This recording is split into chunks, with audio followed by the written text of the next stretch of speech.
Did you ever notice that Jesus often spoke in what they call parables? It was kind of stories with a little bit of a mystery. The disciples once even asked him, why are you speaking in a way that people can't really fully understand what you're saying? Why don't you just speak clearly?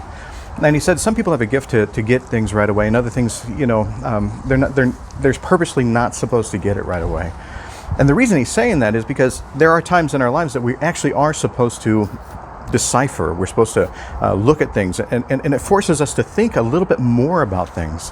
The Bible isn't something that's supposed to be clear-cut things. We're not supposed to be able to take just a sentence or two and solve all of life's problems or condemn all of life's problems.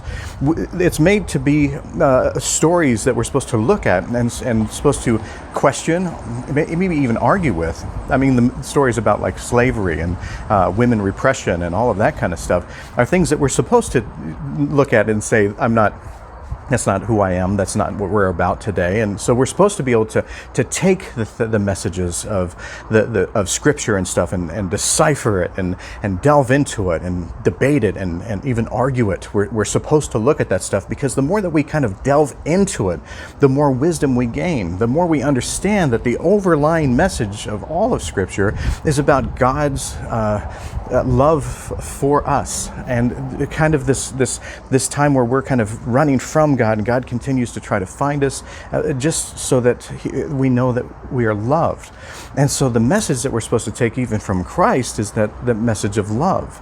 You take that message of love and you look at some of the stories in the Bible, the slavery, women repression, and we're talking about gender, we're talking about LGBTQ issues, we're talking about all of that kind of stuff. We're supposed to look back at that and say, okay, that was then, but this is a message of love, so where do we stand on this message of love now?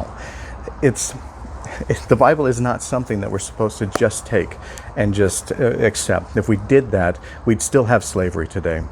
It would be okay to have women's oppression. It would be okay to deny people rights, but that doesn't match the message of Christ. The message of Christ forces us to take a second look at things in the Bible, in Scripture, and to debate it and argue it and come out with the message of Christ's love. If we come out with the message of Christ's love, there are things in the Bible that we are going to disagree with.